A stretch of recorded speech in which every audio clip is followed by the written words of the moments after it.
শুনছি, এইরকম মুসলমান আছে আজকাল। তো এই ওয়ালিদ বাদশাহ বলছে, ইয়া বানি উমাইয়া, হে উমাইয়া গোত্রের লোকেরা, ইয়াকুমাল গিনা, সাবধান, তোমরা গান বাজনা থেকে বেঁচে থাকবে, গান বাজনা শুনবে না। রাজাদের মধ্যে কত ভোগ বিলাস ছিল উমাইয়াদের যুগে, তারপরেও তিনি সতর্ক করছেন নিজের বংশের লোকদেরকে, সাবধান গান বাজনা থেকে, কারণ তার ক্ষতি কি শোনেন। কয়েকটি ক্ষতির কথা শুরুতে বলেছে, এখন শুনে। ফাইন্নাহু ইয়ানকুসুল হায়া, কারণ গান বাজনা শুনলে নির্লজ্জ হয়ে যায় মানুষ, বেহায়া হয়ে যায়, লজ্জা শরম কমে যায়। ওয়ায়াজিদু ফিশ শাহওয়া, আর যৌন চাহিদা বৃদ্ধি পায়।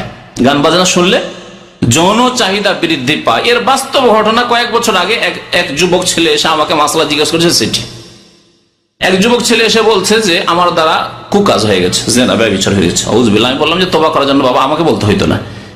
আমাদের কাছে তোবার তরিকা ওই পীরদের ভণ্ডদের তরিকা নাই যে কোনো পীরকে আলেমকে হুজুরকে ধরতে হবে আর বলতে হবে আমি গুনাহ করি সুতরাং আমাকে তওবা করে দেন। না, আপনার তওবা কবুলকারী আল্লাহ পাক, সুতরাং আপনি নির্জনে একা আল্লাহকে বলবেন, এটি হচ্ছে তওবার রাস্তা।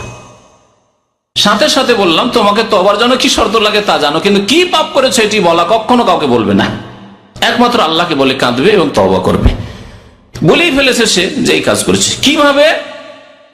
বলছে যে আমি, আমার কণ্ঠ খুব সুন্দর, খুব সুরের সাথে মধুর সুরে গান করছি, আর মাঠ থেকে আসছি সন্ধ্যাবেলা, অন্ধকার একটু হয়েছে, আর এক বাড়ির পাশ দিয়ে আসছি, সেখানে একটি যুবতী মেয়ে বাড়িতে ছিল, আমার মধুর সুর শুনে বাড়ি থেকে বেরিয়ে চলে এসছে বাড়ির পিছনে, আর এসে ওই মাঠে জমিতে, ফসলের জমিতে আমাদের কুকাজ হয়ে যায়।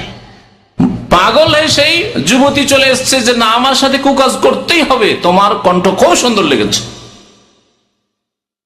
তাহলে কথা সত্য যে ওয়াজিদু ফিশ শাহওয়া, গান বাজনা কি করে? মানুষের যৌন চাহিদা বাড়িয়ে দেয়।